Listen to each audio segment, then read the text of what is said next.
Boa tarde a todos. Agora o nosso convidado entrar. Aí está ele. Boa tarde, José. Boa tarde, tudo bem? Um prazer enorme estar falando com vocês aí, todos amigos de Criciúma, né, principalmente. Isso mesmo, aqui da região de Criciúma. Eu queria começar, dando boas-vindas a todas as pessoas que estão conosco e começar, obviamente, agradecendo a sua disponibilidade de tempo em transmitir essa grandiosidade de conhecimento aqui nós, região de Criciúma, com as mulheres do núcleo das mulheres empresárias de Criciúma, estamos vinculadas à Associação Comercial, que é uma entidade que há 75 anos promove esse fortalecimento do empresariado local, do desenvolvimento socioeconômico. E para nós, mulheres, é uma honra ter essa tarde de conhecimento extremamente diferenciada e com uma régua aí muito grande, né? Eu falei para você nos bastidores que eu estava até com frio na barriga, porque eu me sinto extremamente desafiada de ter essa oportunidade de dividir uma live com você. Para mim é uma grande honra, uma grande oportunidade. Agradeço ao Núcleo também por esse momento. Bom, eu que agradeço estar com vocês aí, né? E sempre um prazer falar do que eu mais gosto, né? Que são ideias de gestão, conhecimento, né? Que eu dedico a minha vida inteira profissional a esse assunto, né? E então sempre gosto de falar temas que para mim não é trabalho, é um prazer falar. É uma coisa que eu realmente gosto bastante. Então, muito obrigada e a gente vai começar. E eu quero aqui apresentar esse nosso grande convidado para todas as pessoas que estão nos acompanhando, dando boas-vindas também ao nosso presidente da associação, Moacir D'Agostin, a nossa coordenadora do núcleo, Lisandra Casagrande, e apresentar para todos vocês o nosso querido José Salib Neto, ele que hoje é palestrante, sócio aí do Sandro Magaldi, escrevendo vários livros com coautoria de seu atual sócio. A gente vai falar um pouquinho desses livros, Gestão do Amanhã, O Algoritmo da Vitória e alguns outros também. As pessoas também vão perguntando aqui, fiquem à vontade. O Salib, ele teve ao longo da trajetória dele, além de ser o cofundador da HSM, ele trabalhou por mais de 2 décadas com os principais pensadores de gestão mundial, como Peter Drucker, Jack Welch.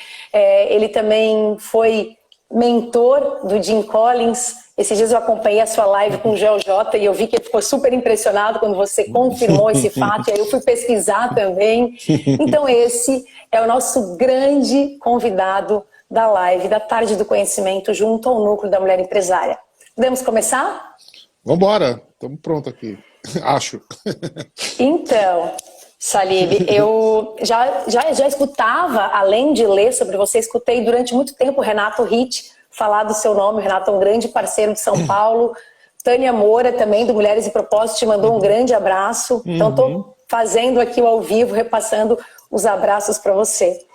Eu fiz alguns recortes de entrevistas que você concedeu ao longo da sua trajetória profissional e, baseado nesses recortes, eu mapeei algumas perguntas, mas fique muito à vontade para ir costurando à medida que você achar relevante. E aí eu fiz um recorte de uma fala que você trouxe, que é o seguinte: empresa não é mais garantia para ninguém. É preciso assumir a responsabilidade pela própria evolução. E aí conta pra gente como fazer isso. Pois é, aquele mundo previsível, onde as pessoas poderiam fazer carreiras, porque a coisa, apesar dos percalços da economia, do mundo, mas você não tinha mudanças que o mundo simplesmente virava de ponta cabeça de repente, por questões tecnológicas, agora a questão de saúde, do Covid, e tantas outras, o que a gente chama de ponto de inflexão estratégico, são esses pontos que acontecem, essas mudanças que acontecem, que mudam completamente.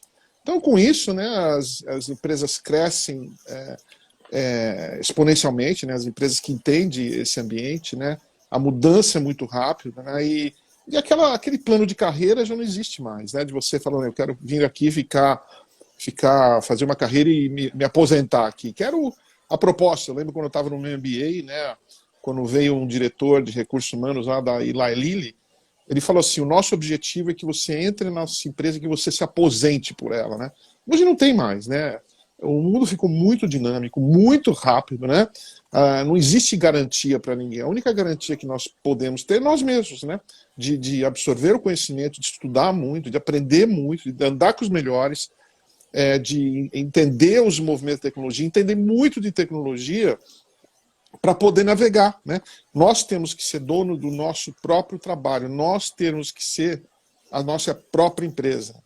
Você tem que considerar hoje que todo executivo, empresário, você é um prestador de serviços para a empresa e não mais aquele carreirista, né? De saber que você hoje é gerente. Tanto que os cargos estão mudando, né? Eles mudam de ano a ano. Hoje você não tem as universidades ensinam hoje conhecimento de profissões que nem existem mais, né? Então você tem que aprender a navegar em cargos que não existiam no passado. Então como é que você vai fazer uma carreira se você não tem, se os cargos mexem completamente? Então a gente vive num mundo em beta, né? Empresas em beta e profissionais em beta, mudando o tempo todo.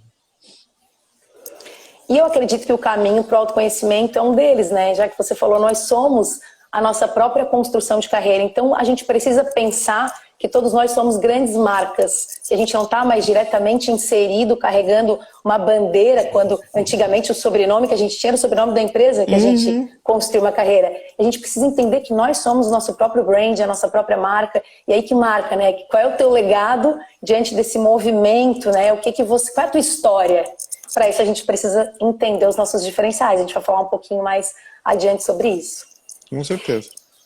E eu quero trazer aqui um outro recorte de um livro seu que eu escutei, né? O livro, esse eu não li, esse eu escutei, eu tenho alguns aqui que eu tenho ele no papel. O que as escolas de negócio não ensinam. E aí lá nesse livro você compartilha alguns insights que são apresentados para a construção de empresas e de carreira de sucesso. E aí alguns deles, eu não vou ler todos aqui, são 10, mas alguns deles são o paradigma da cumplicidade em substituição da confiança, um novo tipo de liderança baseado em fazer perguntas, o garimpo de talento entre não talento, o papel do insucesso, esse eu acredito que é muito importante, a troca de networking de fachada pelo relacionamento sincero e produtivo, e dentre outros. E aí imagina se você fosse o meu mentor, que um dia com certeza eu vou ter essa honra de ter você me mentorando, e eu lhe perguntasse, né, Salib, se eu tivesse que escolher dentre todos esses insights do livro, né, que as escolas de negócio não ensinam, qual seria aquele que você, enquanto mentor, diria para uma pessoa que vai fazer toda a diferença na sua carreira, no seu desempenho, se ela escolher alimentar, né, colocar uma energia de ação em um desses insights? Qual seria? Olha, é difícil porque, na verdade, né, eu sou muito da linha do Peter Drucker que você tem que focar nos seus pontos fortes, né, que toda pessoa tem algum diferencial que sem os seus pontos fortes, relacionamento, parte analítica, parte tecnologia. Você tem que realmente, como você estava falando do autoconhecimento, saber no que você realmente é bom, né? Porque a maioria das pessoas passa muito tempo tentando corrigir suas fraquezas, né? E o Peter Drucker claramente, né, assim, foque nos seus pontos fortes e a partir daí você leva para cima, né? E fique melhor ainda. Então, assim, é difícil falar assim, olha, esse capítulo... Na verdade, você tem que ser um equilibrista nessas coisas, é que nem você numa empresa. O que é mais importante na empresa? Inovação, pessoas? O que é mais importante no corpo humano? Cabeça, coração, estômago, né? Então tudo funciona meio de uma forma equilibrada, né? Com muita sincronicidade. Então você realmente precisa ver aonde é o seu ponto forte, né? E aí você navegar dentro dessas coisas. Então nesse livro que você mencionou, que as escolas de negócio não ensinam, são insights realmente do mundo real. Está lá muito da essência minha e do Sandro, né? São coisas que realmente as escolas não ensinam. Todas as escolas hoje estão revendo o seu papel porque elas viram que nesse mundo exponencial de muita tecnologia eles perderam muito espaço, né? É difícil hoje, né? Então os professores estão reaprendendo, estão revendo. A própria escola já viu que se eles não se reinventarem, não virarem realmente centros. Os jovens não têm mais paciência de ficar 4, 5 anos ouvindo a mesma coisa, lendo livros intermináveis. Os jovens querem fazer, eles querem empreender, eles querem usar a criatividade, né? Então as escolas têm que se adaptar a isso, porque a tecnologia facilitou muito a criação de produtos e serviços, né? Antes você, para criar alguma coisa, demorava muito, né? Quer dizer, você vê, olha que coisa maravilhosa, a gente está aqui falando perfeitamente, alta definição, num telefone. Eu até brinquei com a minha filha, falei, pô, eu vou falar num telefone para toda a cidade de Criciúma. Olha que coisa incrível, né? Então, com todas essas facilidades, a gente precisa navegar nessas áreas, mas realmente fortalecer. Eu passei minha vida inteira, em vez de, logicamente, você tem que cobrir algumas partes, mas quando a coisa é pesada mesmo, por exemplo, eu nunca gostei de fazer grandes planilhas, projeções, essas coisas. Mas eu sempre andei com quem faz muito bem isso, né? Sempre quem faz e gosta, né? E eu sempre pude focar nas coisas que eu mais gosto, que é desenvolvimento de ideias, que é vendas, relacionamento, conhecimento. Então a gente precisa saber no que realmente a gente é bom, no que você tem jeito e no que você gosta. Não basta gostar. Você precisa ter talento também, né? E conta pra gente o que você aprendeu aí que nenhuma de escola de negócio te ensinou. Olha, as escolas foram muito importantes. Na verdade, a gente não pode também falar que a escola não é importante. É muito importante. Ela me deu uma base, assim, uma base de sustentação muito forte. Inclusive, se eu não tivesse feito o MBA cedo, eu acho que eu nunca teria começado a HSM com 26 anos, né?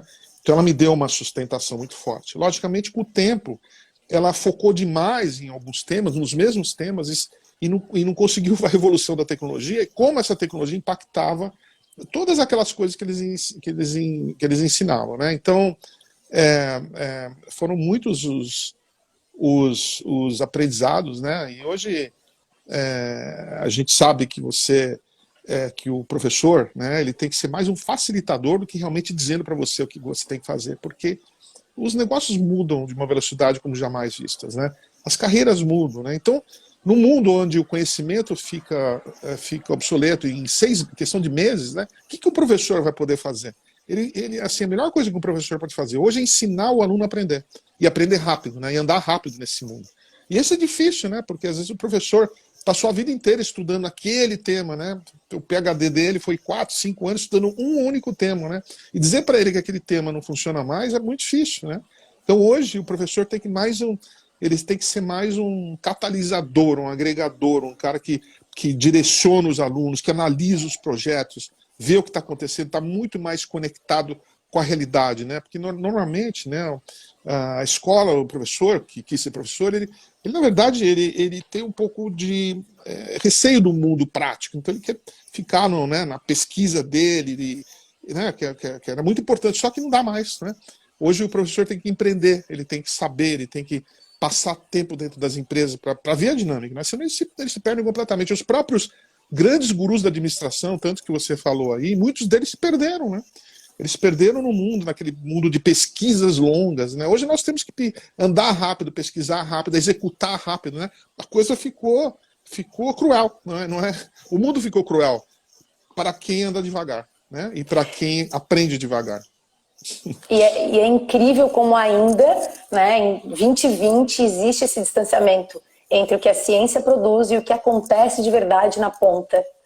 E eu entendo essa sede e quanto mais jovens, tanto os profissionais que chegam nas empresas quanto alunos, eu leciono em pós-graduação, e é isso que eles querem ver, né? Claro que o dado científico importa, mas como é que eu faço esse negócio acontecer na prática?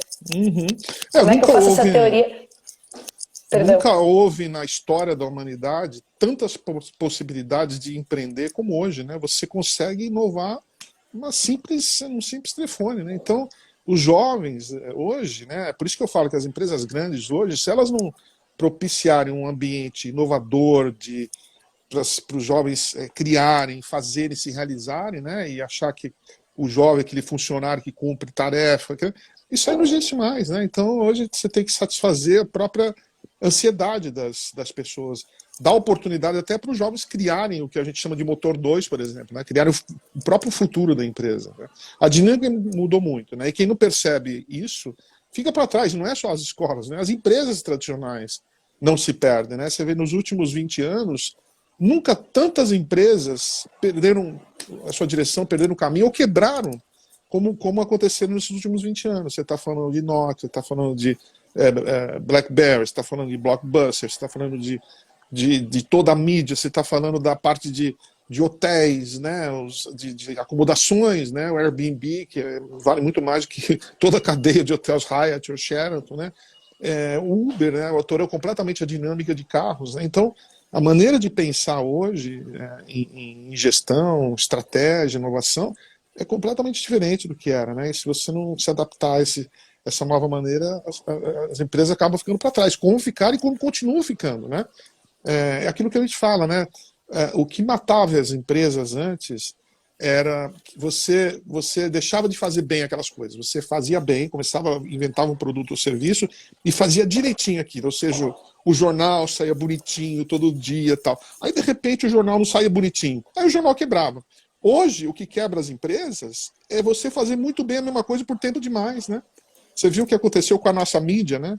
Faz todo dia, ela está lá 60 anos, 70 anos fazendo o mesmo produto, mesma coisa. E o que acontece? Eles ficam gritando, agoniando, causando um terror no país, né? Em vez de colaborar, entendeu? Então, isso é o típico exemplo de fazer muito tempo a mesma coisa bem demais, né? Fazer muito bem as coisas tempo demais. Ô, Salib, e também tem um outro componente, né? Que é a questão, assim, do ego corporativo, porque quando eu estou fazendo muito bem demais e eu continuo replicando o modelo automático, eu não estou olhando para o comportamento de quem consome aquilo que eu faço. Então, o que as pessoas querem, o que os meus clientes querem, para onde o mercado está indo, o que ele está sinalizando. Então, é olhar além daquilo que a gente vê. Com certeza, né? A questão do ego é muito difícil, né? Porque a pessoa que fundou aquela empresa e tal conseguiu durante décadas ter muito sucesso, né? Você falar para essa pessoa que aquilo que ele construiu não serve mais é muito difícil, né? A pessoa não larga o osso, né? Então é uma questão bastante complexa, né? Que as pessoas têm que aceitar uma mudança de uma forma constante para poder competir no mundo de hoje, né? Ok. Só lembrando a todas as pessoas que estão nos assistindo que essas perguntas foram enviadas para a gente. Se der tempo, eu posso ler algumas perguntas aqui, mas em virtude da quantidade de perguntas, pode ser que não, e depois eu carinhosamente encaminho para o Salib. Se ele puder responder isso, eu compartilho nas minhas redes sociais, ok? A pergunta agora é, quais são as suas referências em estudos sobre cultura e inovação? Essa eu quero saber também. Olha, referências, a principal referência, na verdade, sempre foi o Peter Drucker, né? Eu convivi durante 14 anos com ele, um ser humano diferenciado. Eu diria que um cara que foi enviado para o mundo para colocar ordem nesse mundo caótico das organizações. Eu viajei com ele uma semana e entendi claramente que ele não é uma pessoa normal, não é só um cara estudioso. Ele foi um cara enviado, né? Como nós vimos Jesus, como nós vimos o Einstein, né? Caras que realmente tiveram uma presença aqui. Eu tive a bênção de conviver com ele durante 14 anos. Ele quase que me adotou, né? Eu conheci quando eu tinha 31 anos e ele tinha 61. 81 anos, né? E ficamos grandes amigos durante 14 anos até a morte dele. Ficamos grandes amigos. Inclusive no meu site tem a última aparição dele, pública, né? E foi feita num evento da HSM em Los Angeles. E lá eu fiz uma homenagem para ele, né? E uma dedicatória para ele. Ele já estava bem fraquinho, né? Bem debilitado. Mas ele, mesmo assim, ele faleceu 2 meses depois. E nessa homenagem, ele virou a homenagem dele, a homenagem que eu fiz para ele, para mim, né? E ficou falando assim 5 minutos de mim, né, para 2.000 pessoas americanas. Está no meu site. Se você clicar lá, você vai ver esse vídeo, é histórico, né? Então, para mim, ele sempre foi a grande referência, até hoje, né? Os outros foram boas referências, né? Mas que aprende. E, logicamente, você não pode hoje endeusar muito uma pessoa, porque, de repente, essa pessoa não se adapta, né? Alguns dos gurus, tantos que eu admirei e admiro como pessoa, tudo, eles pararam no tempo. Então, se você endeusa muito e aquela pessoa para no tempo, você vai parar junto, né? Então, é importante você navegar em tudo quanto é lugar, ficar muito esperto, ver o que essas pessoas estão falando, mas ficar muito esperto para ver até até que ponto ela não para, né? Então você tem caras aí que eu não gosto de falar o nome, porque são pessoas que eu trabalhei, né? Mas que hoje não entenderam esse mundo, né? Ficaram isolados no casulo deles, não entenderam esse mundo dinâmico, que você precisa estar na rua, você precisa estar fazendo, você precisa estar no cubo, você precisa estar com a molecada, você precisa entender muito de tecnologia, e é diferente daquele mundo onde o cara tinha dezenas de livros e ficava o dia inteiro lendo, né? Não é assim mais que aprende, né? Então a gente tem que tomar cuidado. Eu diria hoje que o guru de hoje não são mais os gurus, inclusive tem os últimos dois que estão aí vivos, que é o Philip Kotler, está com 89 anos, e o Rancharan deve estar com uns 82. Eles são os dois últimos, nós não vamos ter nunca mais alguma referência de gestão, porque os cases hoje são tão dinâmicos, tão dramáticos, que os próprios cases hoje são os gurus. Onde, se você quiser aprender hoje, você tem que aprender com as empresas que estão revolucionando o mundo que nós conhecemos, por exemplo, como a XP, como a Nubank, como o Magazine Luiza, aqui no Brasil, fora do Brasil nem se fala, Amazon, né? Google, essas outras empresas. Então, esses são hoje as nossas referências. Essas empresas são as nossas referências, né? Tanto que eu e o Sandro estamos começando uma iniciativa, né, de cases, onde a gente fala assim, olha, a Deus era do guru, bem-vinda a era dos cases, né? Porque os gurus não estão conseguindo. De repente você tem um guru, um pensador, consegue acompanhar um pouco o que está acontecendo, mas ele é imediatamente atropelado, ninguém consegue acompanhar o tempo todo. Eu e o Sandro estamos que nem louco assim para conseguir realmente traduzir o que está acontecendo no mundo para o mundo empresarial, que é o nosso papel, né?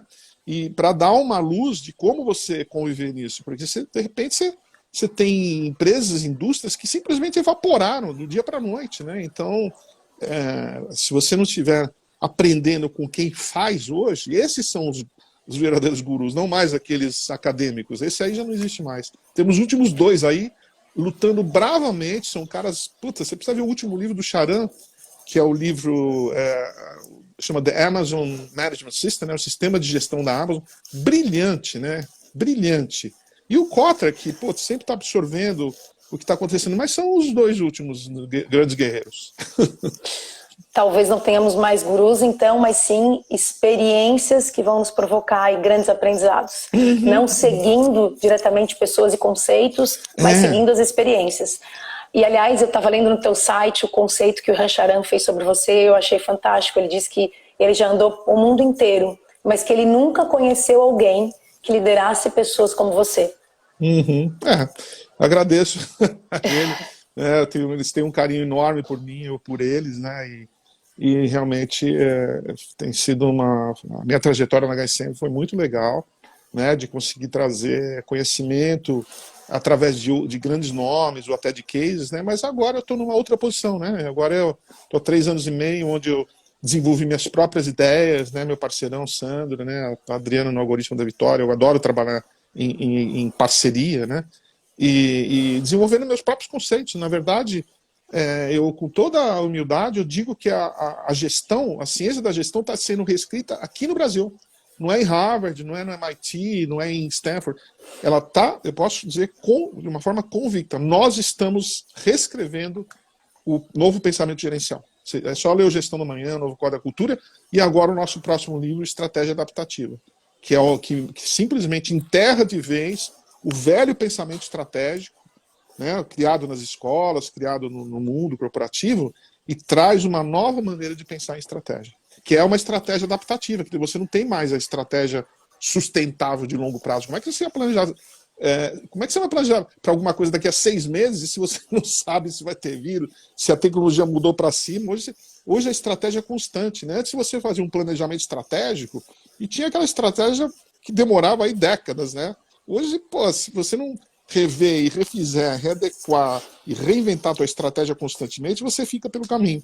Só que é muito mais difícil fazer isso, né? Você tem que... O mundo ficou cruel, não permite mais você ter aquela estabilidade. Você tem que estar na ponta do pé o dia todo, porque senão é ser acabado comendo vivo por alguém, né? Já que você está falando dessa velocidade das mudanças, tem uma frase que você trouxe e falou aqui já, que é: nunca as empresas desapareceram ou ficaram irrelevantes tão rapidamente.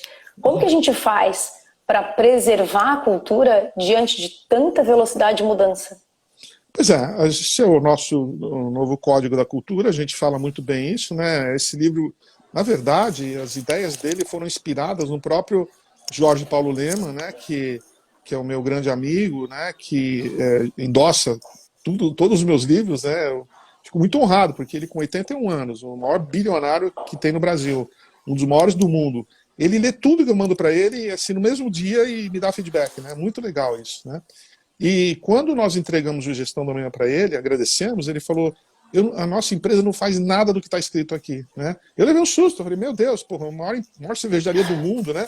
Que ele está falando, né? E logicamente, como ele é muito sábio, sempre está vendo na frente, ele percebeu que aquele modelo de negócios que ele criou, de comprar marcas antigas, de grandes volumes, né? Com preços massificados, já não funciona mais no mundo de hoje, né? O cliente já não quer o que o outro cliente quer. O cliente quer o que ele quer para ele, né? Hoje somos... Antes você tinha mercado de nichos, hoje você tem mercados de uma pessoa, né? São mercados de dados, porque os dados fazem com que a minha página da Netflix e a sua sejam diferentes. A minha página aqui do Spotify e a sua seja diferente. O meu aplicativo do carro Tesla e o seu são diferentes. Então você não pode mais pensar em grandes volumes. E com isso, né? Ele nos pediu para fazer um diagnóstico que estava acontecendo no grupo dele, porque ele não estava entendendo. Aí, quando nós fomos ver os números do grupo, né, principalmente a Kraft Heinz, foi um desastre. Né? A Kraft Heinz foi um desastre total, porque ele entrou na indústria alimentícia, né, achando que os clientes, todo mundo ia comer a mesma coisa, né? E não percebeu porque o modelo dele de estratégia sempre foi focado na concorrência e nunca no cliente. Tanto que a palavra cliente nunca andou bem lá dentro do grupo, né? E ele percebeu que, pô, as pessoas querem comer coisas diferentes, gostos diferentes, maneiras diferentes, e não adianta você oferecer mesmo salgadinho pro resto da vida, né? E aí nós vimos que o grande causador disso aí foi a cultura que ele criou na empresa, que para o passado funcionava bem. Era uma cultura focada em eficiência, corte de custo, meritocracia ao extremo, né? E no mundo de hoje, você tem hoje, primeiro que quem comanda o espetáculo hoje é o cliente, né? E cliente, eu não estou falando cliente assim, grupos de clientes, estou falando eu, você, pessoas que estão assistindo, cada um de nós é um cliente. Isso é um desafio enorme para as empresas, porque elas não, se elas não souberem usar a tecnologia para tratar os clientes individualmente, os clientes vão para outro lugar, porque quem sabe usar a tecnologia sabe que aquela coisa é para ele, que ele pode escolher aquilo para ele. Né? E não mais aquela coisa, olha, eu também tenho, entendeu? Eu também tenho. A era do eu também tenho não tem mais, né? Então a gente tem hoje todos os produtos e serviços adaptados para nós. E aí nós vimos que a cultura, eu falei, pô, se o cara mais... Eu não conheço empresário mais dedicado, mais focado, com mais vontade de aprender do que eu lembro aqui no Brasil. Eu falei, meu, se esse cara tá assim, imagina o resto, né? E aí nós fizemos um estudo, né? E chegamos no novo Código da Cultura, onde nós vimos que a cultura, que é aquilo que você criava e ficava durante décadas, né, fixa, era uma coisa fixa, nunca se mudava uma cultura de uma organização. Que hoje você tem que ter uma cultura flexível, que se adapte de maneira como o mundo anda, né?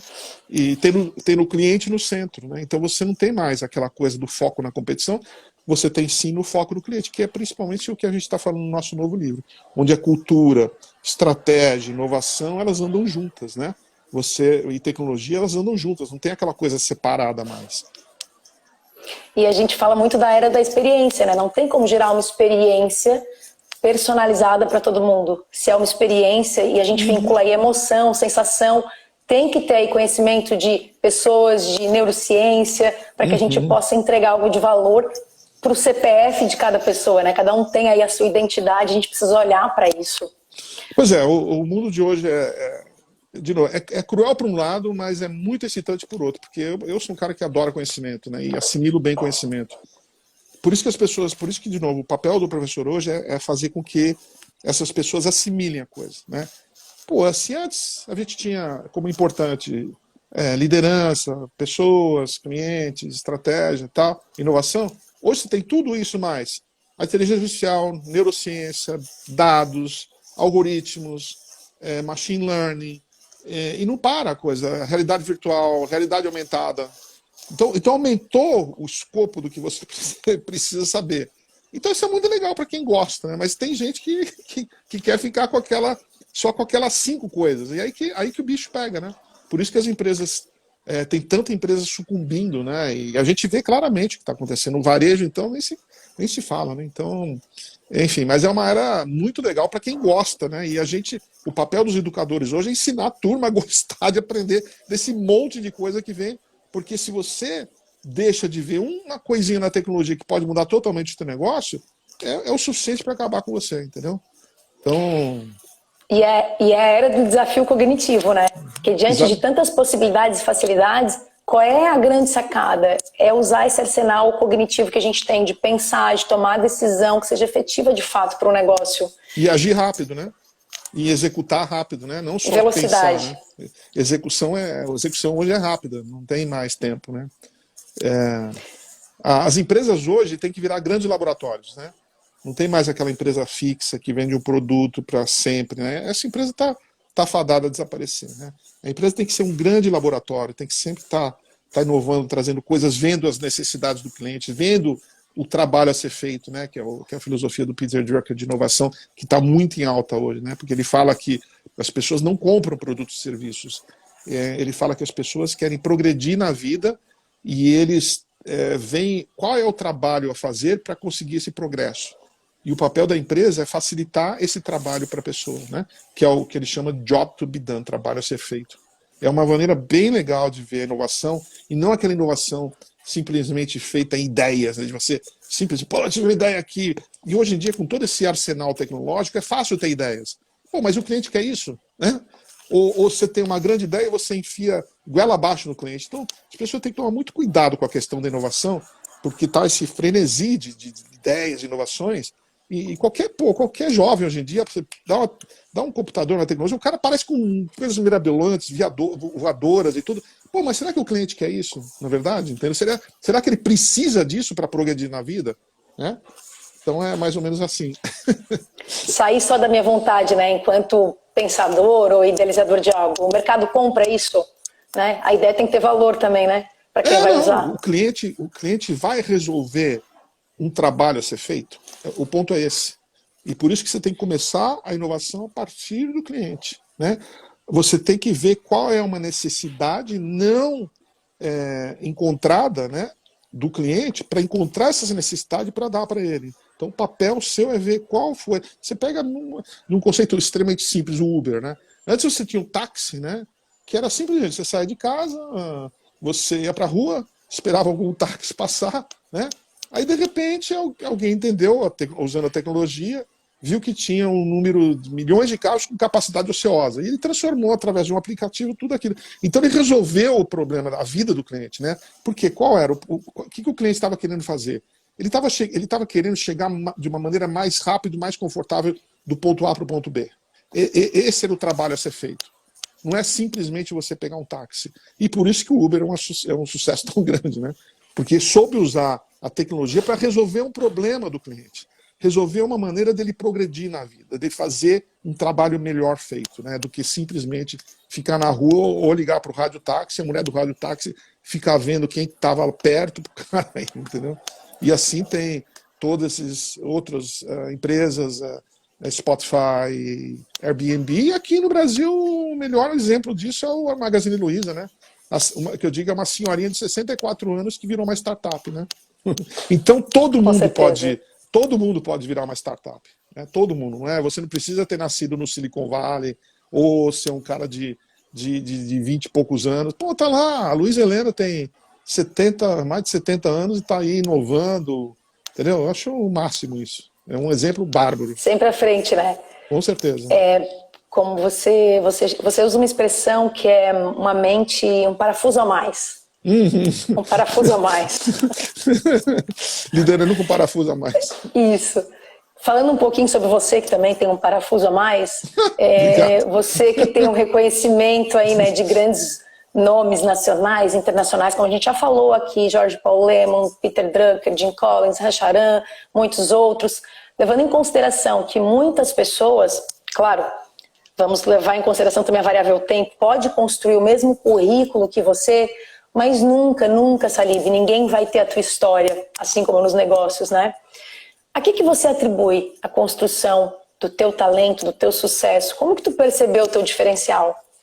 Bom, primeiro eu tenho que fazer uma correção aqui. A minha colega aqui, Kátia Carvalho, está falando que a Luísa Helena tem 68 anos, né?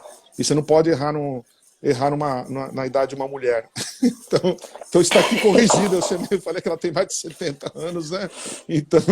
Então está aqui, 68 anos. Eu sei, acho que foi a minha vontade sempre de aprender, curiosidade, ver o que tem de melhor, ver como uma gestão bem feita e adaptada, como ela pode melhorar a vida das pessoas, como ela pode facilitar a vida das pessoas, né? E eu sempre, desde pequeno, as minhas aulas favoritas eram história e geografia, né? A história para entender como é que nós chegamos aqui, e a geografia para ver como é que eu vou poder. Então, na verdade, assim, e eu sempre, assim, nunca fui um aluno brilhante na escola, né? Então, desde pequeno, eu falei assim, pô, se eu não sei, eu tenho que andar com quem sabe, né? Então, eu sempre era amigo do melhor da classe, né? Do japonês lá, que só tirava 10, né? Aí eu procurava trocar, ensinar para ele história, que o japonês só queria estudar matemática, física. Eu ensinava história para ele, o cara me ensinava física. Então, eu já tive desde pequeno uma inclinação para andar realmente com pessoas diferentes, pessoas brilhantes, não necessariamente caras que fizeram PhD, mas gente brilhante, né? Eu digo que eu tenho uma coleção de amigos de 30 anos para baixo, aprendendo com os mais novos, né? Indo para os Estados Unidos, viajando bastante. Então, uma combinação de... Mas uma vontade de aprender. Eu sou insaciável para ler, para aprender, para absorver novas coisas, né? Então, acho que, na verdade, é a qualidade mais importante que uma pessoa pode ter hoje, né? E eu tenho que estar sempre à frente, porque eu estou escrevendo sobre isso, né? Então, o momento que eu me acomodar com isso, que eu não estiver lendo com a intensidade que eu estou, estudando, conversando, eu vou ficar para trás, mas olha, leva 2, 3 meses eu já era, entendeu? Você nem vai querer me convidar mais para live. Acho que não, hein?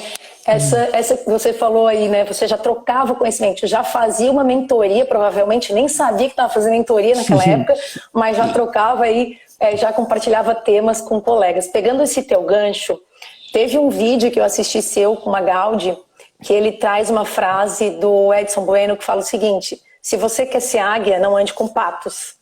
Né? Basicamente isso que você falou, né? Com quem que eu preciso me relacionar, esse networking produtivo que vai me fazer crescer. E essa é uma intenção aqui do Núcleo. A gente une mulheres que têm negócios, empresárias, e a gente compartilha conhecimento para que a gente possa olhar para cada cenário, né? Cada uma respeitando a sua característica de negócio, mas compartilhar conhecimento. Por isso que você está aqui nos engrandecendo com isso.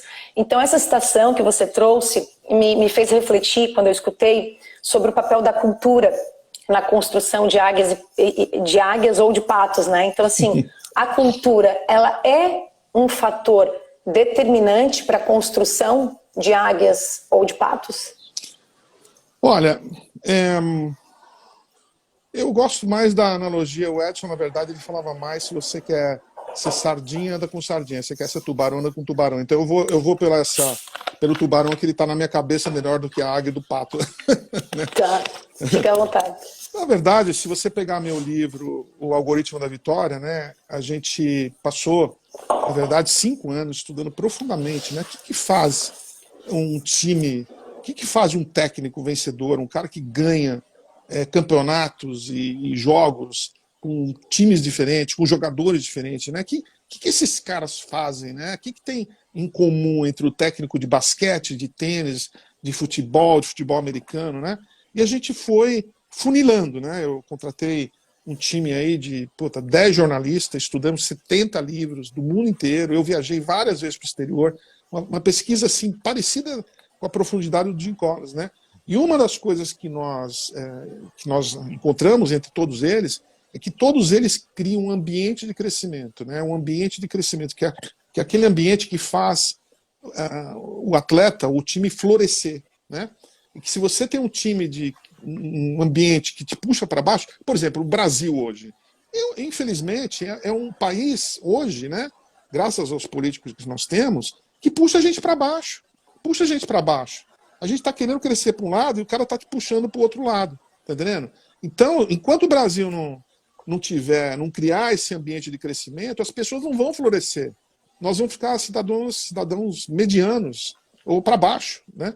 Então, toda empresa hoje precisa cuidar muito bem do seu ambiente de crescimento para fazer com que as pessoas floresçam. E tem a ver com a cultura, isso aí tem a ver com a cultura de uma empresa que é focada em aprendizado, né? Porque a gente fala que a cultura ideal para uma empresa hoje é você tem o cliente no centro, que é o customer centricity, o cliente individual, e ela é cercada por uma cultura de aprendizado, uma cultura de resultados do outro, porque sem resultado você não sobrevive, e rodeada por um grande propósito, né? Porque se você não tem um propósito, uma razão de viver, você não vai para lugar nenhum. Então essa é uma analogia que eu faço no próprio Novo Quadro da Cultura com o que a gente chama de ambiente de criação do ambiente de crescimento, né? E a gente viu, por exemplo, um exemplo tão simples, né? Que foi na Rússia, por exemplo. Você sabia que se você olhar o ranking mundial de tênis feminino hoje, você vai encontrar todos os anos 10 a 15 russas. E provavelmente nenhuma brasileira. Talvez uma de vez em quando, que é a Bia Maia, que é muito esforçada, consegue entrar de vez em quando. Mas você tem 10 a 15 russas. O que explica isso? Se na Rússia neva 6 meses por ano, eles têm poucos torneios, nenhuma das tenistas tem patrocínio, mas eles têm um centro de treinamento lá no clube Spartak, que foi construído pela Larissa Prevagenskaya, que foi a grande mãe do tênis russo, e as crianças vão lá aprender a jogar tênis.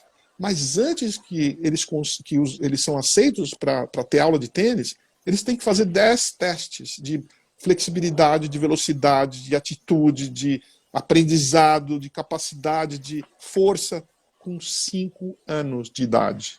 Né? 5 aninhos.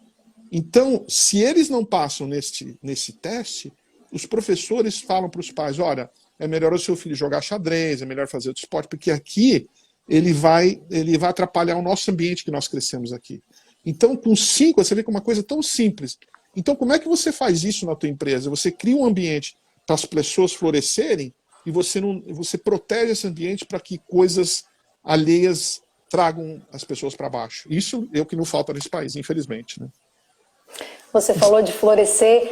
A doutora Andressa Darossi está aqui nos assistindo, ela é uma pesquisadora da Universidade Federal, ela pesquisa sobre felicidade. Martin Seligman fala disso, né? Quando você falou das forças, eu acho que você cita isso no algoritmo da Vitória, eu comecei a ler, estou lendo ele, sobre as forças de caráter, nós temos 24, então a gente identificar essas forças é o caminho para a gente conseguir, porque às vezes é aquela história, né? A pessoa não tem o talento inicial para desenvolver uma tarefa especificamente, mas ela pode ter para outra. E, de novo, a gente volta lá no início da fala do poder que o autoconhecimento tem, que durante muito tempo foi negligenciado em muitas culturas e organizações, só que agora não dá mais para fugir disso. A realidade nos convoca, nos convida, nos obriga quase a olhar para dentro exatamente para saber o que floresce, que é o que o Tim fala, né? O Tim, você cita o Tim, e eu sou facilitadora da metodologia dele aqui. Quando você falou ali de andar com os tubarões, na área que eu atuo, eu sempre busquei, assim, quem é o tubarão nisso, eu quero aprender com esse cara. Né? E o Tim fala muito disso, minimiza interferência, porque naturalmente esse ciclo de potencial que todos nós temos impacta na performance, que é o nosso desempenho. É verdade. O Tim Gao, ele também foi um dos estudados, dos entrevistados, né, com a filosofia dele de Inner Game. Eu já o conheço, eu fui tenista de alta performance, então já conheço o Inner Game de muito tempo, né? E, na verdade, ele, vendo o trabalho dos outros técnicos, valida totalmente a teoria dele, né? Que é melhor você focar na trajetória do que no resultado, né? Isso aqui, por mais simples que pareça, isso é muito difícil de fazer, né? Porque você sempre tem aquele objetivo final. Mas se você foca na trajetória, no perfeccionismo da trajetória, nos processos, o resultado aparece, né? Ele vira consequência, né? Então, isso que o Tim fala é fenomenal, muito importante, né? E fico feliz de você estar levando, né, esse conhecimento aqui para o Brasil através das ideias dele. Para mim, ele é uma referência, né? Principalmente no coaching. E apesar de ser simples, não é simplório, eu me dedico muito, mas ainda tenho muito o que aprender com ele. E com nomes como você, com certeza. Tem uma pergunta aqui, a gente já está se encaminhando para o fim, que eu sei que você tem um outro compromisso na sequência. Eu posso até o Instagram dar tchau para nós aqui. Então beleza. Então a gente já tem 15 minutos, que eu estou fazendo a gestão do tempo aqui. Sem problema. Pegando o gancho do algoritmo da vitória, lá no livro você traz ali 20, na trajetória de 20 técnicos de sucesso que fizeram histórias, né, de grandes campeões nos mais diferentes esportes que possam existir. E aí você elenca pontos em comum. Você pode dar uma palhinha? Eu estou com o meu aqui também, porque eu falei para você que eu tinha comprado no Kindle, mas tem coisas que eu prefiro mexer com papel, né? Tá aqui o meu. Eu ainda também, eu ainda gosto de escrever. Eu só estou indo para a parte que você está falando, né? Deixa eu ver aqui, peraí. Que são... meu Deus. Que, na verdade, são as 8 etapas do algoritmo, né? Então, a primeira é encantar campeões, o Kaizen mental, construção de um time escalador, codificar a comunicação, estrategizar, ambiente de crescimento e o aprendizado a 5 caixas, né? E é um algoritmo. Cada técnico ele tem o seu próprio algoritmo. Você forma, não existe uma ordem, né? Então são essas as 8 etapas do algoritmo da vitória que nós identificamos no nosso estudo, onde os técnicos, eles, de maneiras diferentes, eles chegam na mesma conclusão. Então, isso aí foi o resultado de Porque geralmente quando alguém vai escrever um livro, muitas vezes, você tem o título, o subtítulo e você mesmo dá os capítulos, né? Nós, como fomos escrever esse livro, a gente não escreveu capítulo nenhum, nós somos como o Tsinghua fala, de sem julgamento, né? Porque a hora que você escreve, a hora que você coloca os capítulos, você já tem um julgamento. Você já quer levar o livro para aquela direção. E no nosso caso, nós não tivemos isso. Nós deixamos todo o estudo nos levarem para isso, né? Por isso que a gente acabou chegando nessas etapas e por isso que a gente chegou no próprio algoritmo, né? Na própria maneira, porque na verdade o algoritmo, como é um software, né? Ele vai andando, vai chegando para resolver um problema. E qual que é o problema? Perder. E qual que é a solução? Aumentar a probabilidade de vencer. E quais são as etapas? São as 8 etapas que nós chegamos à conclusão depois do nosso estudo de 5 anos e mais a minha vida inteira como esportista, né? Como apreciador de esporte, como apoiador do tênis do Brasil, já há décadas, né? Então, foi um livro que demorou muito para trazer. No fundo, o Algoritmo da Vitória é muito mais do que um livro esportivo, né? Ele é um livro sobre liderança mesmo, porque como o Jorge Paulo Lemann fala, alta performance é alta performance, tanto nos negócios como no esporte. Nos negócios, alta performance é o resultado financeiro. No esporte, alta performance é o resultado do campeonato, do atleta, né? Então só muda mais ou menos a consequência, né? Mas a trajetória é parecida, né? Então foi espetacular a experiência e isso mostra uma nova maneira de liderar, né? De você liderar a tua equipe, uma reflexão interessante de você liderar, de você contratar, de você saber quem pode estar no teu time, de saber sobre estratégia, de entender a parte mental das pessoas, junto com o físico delas, a integração dos dois. A parte de comunicação é fantástica. Se você ler esse capítulo de comunicação, você vai ficar assim, chocada, porque as empresas, normalmente, têm uma maneira única de se comunicar, né? E a gente viu que esses técnicos, eles se comunicam de maneiras diferentes, de situações diferentes. Porque ele sabe que cada atleta tem a sua maneira de assimilar o conhecimento, né? Você pega, por exemplo, um técnico nem o Pep Guardiola, né? Ele no time dele na Alemanha, quando ele treinava o time, ele com aquele francês, o Ribéry, que jogou já contra o Brasil, é um cara de um passado muito simples, ele não tem muita sofisticação no conhecimento dele, mas ele tem talento para jogar futebol. O Guardiola, ele falava com o cara 5 minutos. Aí tem lá o Philipp Lahm, né, que é um alemão. Puta, o cara já fez faculdade, está fazendo mestrado, o cara super, intelectual. Pô, o Guardiola fala meia hora com ele. Então, imagina se o Guardiola vai tentar ser intelectual com um cara que não assimila desse jeito.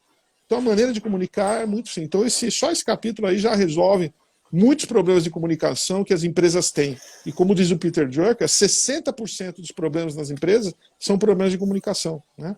Então... Tem um artigo de Harvard que fala que são até 80. E para mim que transito em organizações, e você também, a gente verifica isso no dia a dia, né? Não só em organizações, nas nossas relações familiares, A comunicação é um favorecimento ou um impedimento para que a gente possa ter resultado melhor. Então, gente, tem muitos líderes e donos de empresa aqui nos assistindo. O Algoritmo da Vitória não é apenas um livro que conta sobre sucesso no mundo esportivo. É um livro de comportamento, de o que pessoas fazem para extrair potencial de outras pessoas. Então, é um livro sobre gestão, sobre liderança. Quem não comprou ainda, saiba que o Salib está fazendo um sorteio lá no Instagram dele, né, com direito ao autógrafo e tudo. Então, por favor, participem. Para a gente correr aqui, ainda temos uns 10 minutinhos, pegando esse gancho que a gente fala que é um livro também sobre liderança. Quais são as competências atuais de líderes executivos, na sua visão? Com toda a tua experiência, quando tu olha para esse mercado muvuca aí, essa coisa inconstante, volátil, que competências a gente tem que desenvolver como líderes dos nossos próprios negócios? Bom, as tradicionais, que são comunicação, encantamento, você criar entusiasmo na tua empresa, ser ético, né? Você fazer as pessoas se integrarem, trabalhando em grupo. Então, essas coisas você está cansado de saber, né?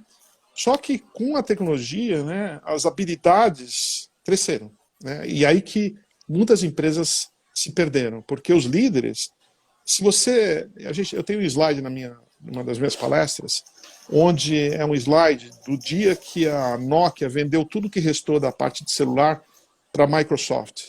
E o CEO da empresa, ele chorava assim aos prantos e falava assim: nós fizemos tudo certo, mas por alguma razão nós perdemos. Ou seja, somente aquelas qualidades do líder, saber liderar, saber trabalhar em equipe, saber se comunicar, saber entusiasmar, isso no passado funcionava, hoje não funciona. Não é suficiente. É importante que continue. Mas hoje, por exemplo, com número não dá para falar, tem umas 10, assim, a gente vai ter que ficar bastante tempo aqui. Mas tá no meu livro, Gestão da Manhã, tem algumas, né, e tem outras que eu estou desenvolvendo, porque não param, né? A tecnologia, quanto mais evolui a tecnologia, mais habilidades a gente tem que adquirir. Por exemplo, você tem um número gigante de tecnologias vindo. Você tem inteligência artificial, nanotecnologia, biotecnologia, algoritmo, interpretação de dados. Se você não souber integrar essas coisas, se você não souber conectar essas coisas, você está perdido, você é engolido pelo sistema. Então, o CEO não vai precisar ser um programador, apesar que muitos dos presidentes de empresa hoje, eles têm um background tecnológico, né? Então eu digo para as escolas de negócio, pessoal, para vocês ficarem relevantes, pega 50%, 60% do currículo e bota a tecnologia dentro. Porque se as pessoas não tiverem pelo menos um mínimo, uma fluência hoje nessas áreas, eles estão perdidos. Então, se você não souber fazer as ligações, as conexões entre isso aí, você está perdido.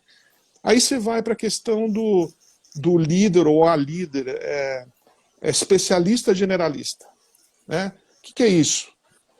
Vamos dizer, não sei se você concorda comigo. Você concorda comigo que é questão de meses aonde o conhecimento fica obsoleto, fica velho, né? Meses.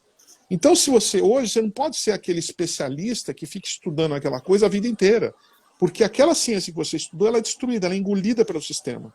Então, você tem hoje um número enorme de ciências, né, de conhecimentos, que ficam obsoletos. Então, só que você tem que estudar com profundidade isso. O grande exemplo disso aí, né, é o Elon Musk, né? Se você imaginar que Elon Musk, olha as empresas que esse cara conseguiu fazer: a Tesla, a SolarCity, a SpaceX, a Neuralink, que é uma empresa que bota chip para as pessoas ficarem mais inteligentes, a Hyperloop. Olha a quantidade de coisas, né? Só que entre todas elas tem ligações, porque ele estudou diversos campos e conseguiu fazer as ligações. Então você tem o especialista generalista sabendo fazer as ligações. Então, para mim, assim, de todas as qualidades aqui, realmente o tempo também fica curto, mas eu pegaria essas duas, né, que realmente as pessoas têm que desenvolver para não ser engolidas pelo novo ambiente e para poder estar na frente, né? Eu adicionaria aí, eu ouso adicionar, recentemente eu fiz uma formação, Salib, de Happiness Skills, e a professora doutora Andresa estava lá também, lecionando atenção plena, é uma habilidade necessária, que pode e deve ser desenvolvida, é uma capacidade cognitiva que nós temos, resiliência e flexibilidade cognitiva, para que a gente possa, né, decidir, tá, eu tenho tudo isso, mas qual é a melhor decisão diante de tudo isso? Com relação à atenção plena, que é o mindfulness, né? Criada pelaquela professora de Harvard que eu já trouxe lá pela HSM, né? O Phil Jackson, ele usava o mindfulness totalmente nos times dele, né? Atenção, se você vê esse documentário do Chicago Bulls, eu não sei se você chegou a ver na Netflix, né? Que tá todo mundo falando. Presta atenção. Vou ver. Presta atenção quando os jogadores do Chicago Bulls, que ganharam lá 6 campeonatos seguidos, né? E eles entram naquele estádio cheio de milhares de pessoas com câmeras. Dá uma olhada na cabeça, no foco desses caras. É um negócio impressionante. Isso tudo tem a ver com esse mindfulness, né? Estar presente aqui e agora, né? Então isso tem tudo a ver com o que você está falando. Então, no fundo, essas coisas aparecem em alguns dos meus livros, né? Que é bacana, mostra que eu estou no caminho certo. Salib, eu vou começar me despedindo, porque faltam 4 minutos e eu não quero que aconteça o que às vezes acontece nas minhas lives. Tem que, assim, vamos desligar que vai apagar o negócio. E eu quero dar um tempo para você também se despedir das pessoas. Eu vou abrir primeiro para que você se despeça e depois eu me despeço e faço os agradecimentos. Por favor, fica à vontade. Bom, primeiro, meus agradecimentos. Segundo, parabenizar Santa Catarina por ter sido o primeiro estado aí a administrar muito bem esse momento complicado que a gente vive, né, mano?